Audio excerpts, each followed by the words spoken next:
wa ta'ala. Tak ada siapa yang tahu.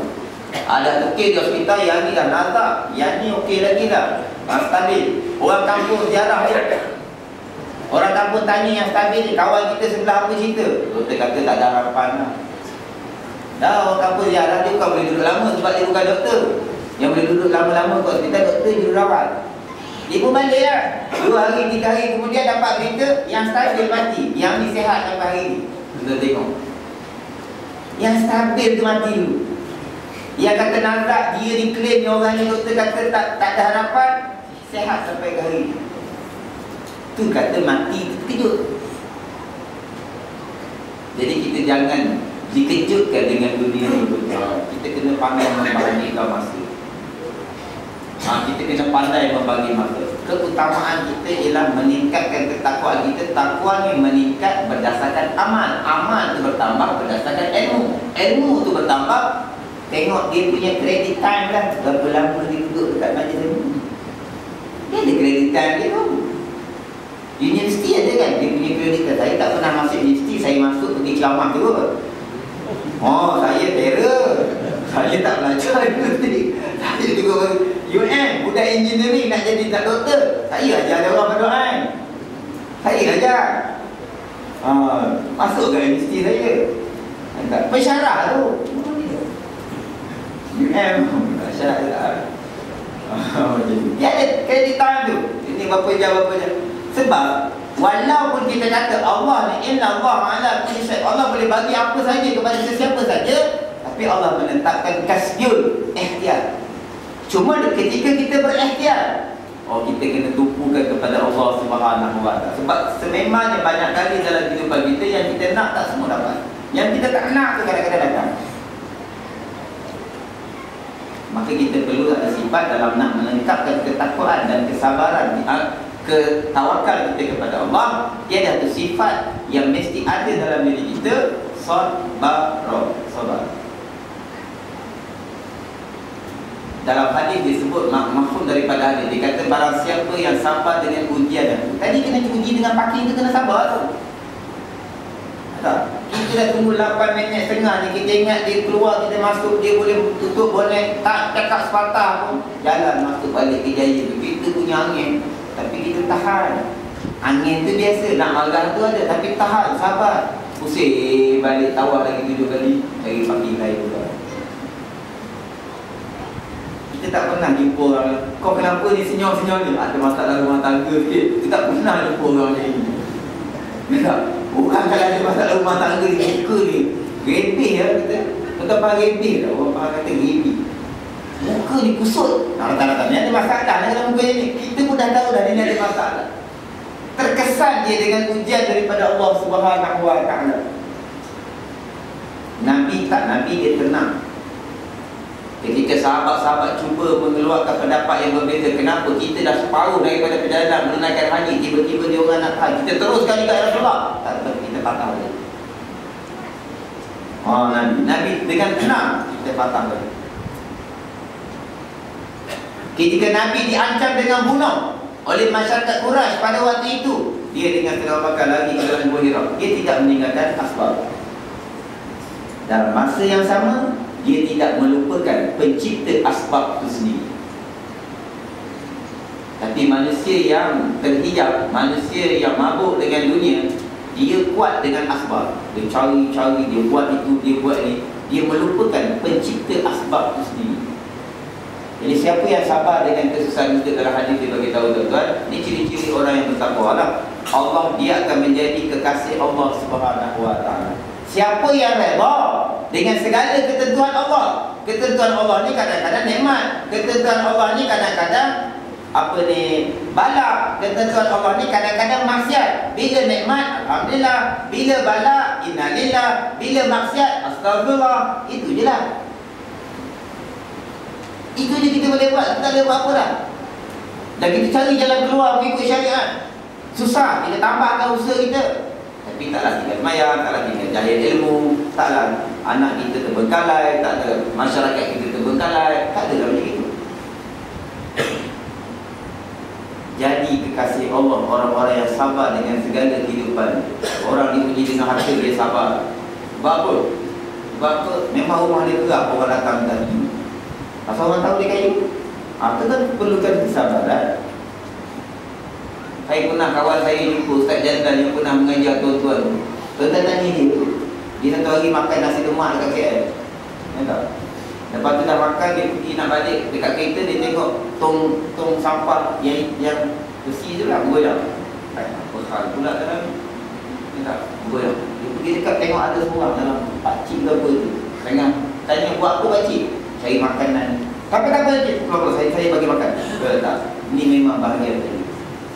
Ada orang susah. Kita sampai susah ni. Tak ada. Kita buang anak dalam sampah. Orang tak takut kepada Allah SWT. Kita tak teruk macam itu. Kita tengok Somalia. Ini kita yang kaji berbuka tak ada. Mori nampak.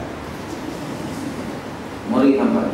Maknanya Allah layan kita hebat dan Allah layan kita hebat. Dulu kita baca hadis, siapa yang pagi-pagi bangun tidur, ada makanan sekali untuk makan hari itu saja.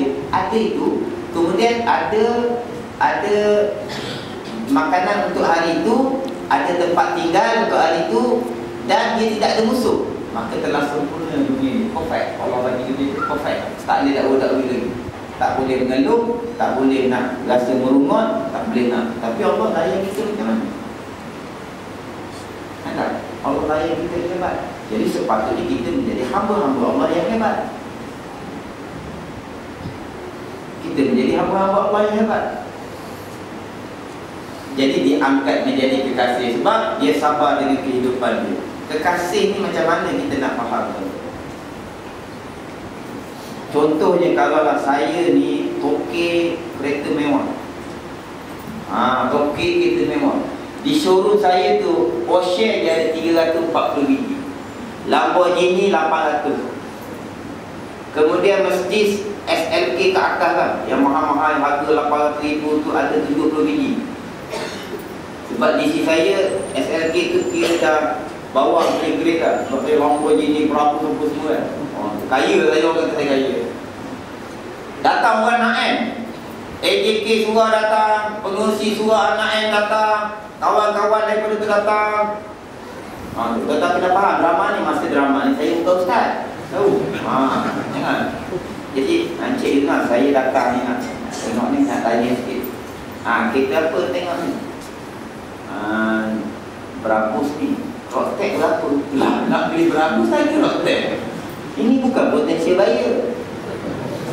Faham tak? Orang nak beli berabus, dia tak kira dah berapa Rotek. Datang seorang lagi nak beli Porsche. Ingat kuat tak? Ini pun bukan.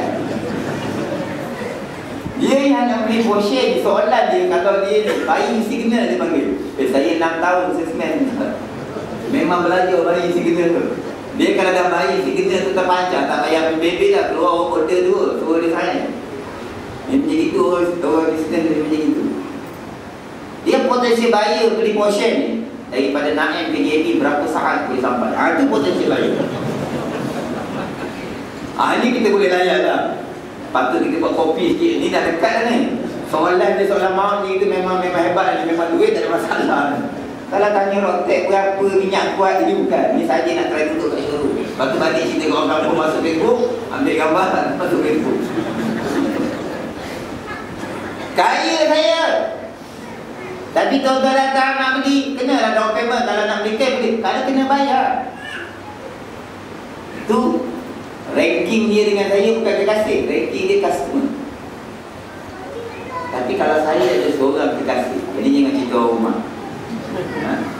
Kalau saya ada kekasih, saya minta down payment. Yang nak hadiah apa ni sebenarnya jadi nak Proton. Kau buat malu aku. Ambil dia ni Carrera apa nama tu. Ambil ni. Ambil. Tengok mutiara motor tu bila dia kahwin. Isteri dia hadiah. Dia hadiah. Bagi balik soal apa. Dia hadiah kereta mewah sendiri. Dia hadiah di mana ada down payment. Kalau aku hadiahkan kau minta down payment, memang kena laku pada orang ni. Hadiah tak ada down payment, dia bagi macam gitu. Pasal terkasih. Maka yang nak beli Porsche ni nak kumpul duit 1 juta, nak kumpul down payment, mungkin memakan masa 3-4 tahun. Dia kena cari asbab-asbab yang boleh menyampaikan kepada terkumpulnya duit untuk dia membeli kereta. Tapi sebab dia ni kekasih, asbab tu diangkat oleh Allah Subhanahu wa taala. Allah boleh bagi duit. Kita nak sihat, Allah boleh bagi kita bila-bila tanpa kita melanggar Allah Subhanahu wa taala. Kita tak nak lain tuan-tuan. Kalau kita nak jadi kekasih Allah ni, antara benda yang kita nak ni, kita sentiasa dalam redha Allah. Sebab itu saja. Sama ada Allah miskin ke kita, sama ada Allah letakkan kita di kampung, sama ada Allah letakkan kita di bandar, yang ni tak boleh. Sebab Abu Hurairah pernah pengsan di Masjid Nabawi tak makan, sedangkan Abdul Rahman bin Auf kaya raya. Kedua-dua ni ketika hidup lagi telah pun dijamin oleh Rasulullah antara 10 sahabat yang masuk syurga. Tang dunia berbeza macam langit dan bumi, tapi tidak memberi kesan kepada orang-orang seperti ini yang ketakwaannya memang padu kepada Allah Subhanahu wa taala. Ini yang kita nak faham daripada wa may yattaqillah yaj'al lahu makhraja wa yarzuqhu min haitsu la yahtasib wa may yatawakkal 'ala Allahi fa huwa hasbuh innallaha baligh amrihi qad ja'ala Allahu bihi. Tapi manusia suka meninggalkan Allah. Allah kata madu tu baik, Allah kata habatus sauda tu dalam hadis kata baik. Apa lagi? Dikatakan air zam-zam tu pun boleh menyembuh penyakit. Buat apa bocor-bocor ni? Dan Allah dah bagi solution. Maka orang ni dikatakan menghina Allah Subhanahu wa taala. Yang janji aku ni tak pegang, janji manusia ni cukup taat. Dia tidak menyerahkan kesihatan itu kepada Allah Subhanahu. Jadi kiaskanlah kepada perkara-perkara yang lain. Jangan kita melupakan Allah. Sebab bila kita melupakan Allah, kita takut sampai satu peringkat Allah lupakan kita. Wa man a'rada an dzikri fa innahu ma'asyatan wa man a'rada an dzikri fa inna lahu ma'isyatan danka wa nahsyuruhu yaumal qiyamati amma qala rabbi lima jantani amma faqad kuntu basira. Siapa yang melupakan aku di dunia, yang kesihatan cara Islami tak nak, ambil cara barat, ambil cara yang merendahkan aurat, ambil cara tu, yang cari rezeki halal timbul lagi, ambil juga cara yang haram, yang usahakan rezeki tu sampai tertinggal sembahyang, sampai itu sampai ini. Tak? Orang golongan seperti ini wa'iyadzubillah min zalik, pada hari akhirat sekiranya kekal dia dengan dosa tersebut. Wa man a'rada an dzikri fa inna lahu ma'isyatan dhanka. Bila dia bangkit pada hari kiamat, ketika di dunia dia akan menemui jalan buntu. Belum kiamat lagi. Wa man a'rada an dzikri fa inna lahu ma'isyatan dhanka. Siapa yang melupakan aku, meninggalkan cara yang aku tetapkan sebagai khalifah, maka dia akan menemui jalan buntu. Tuan-tuan, denda 10 juta per ahli zina ni, penzinaan akan tetap berlaku. Kecuali kita jalankan rejam dengan sebat, insya-Allah. Bukan saya janji, Allah yang menjanjikan begitu. Sebab kita ni menumpang jadi atas muka bumi Allah Subhanahu wa taala. Ya tak?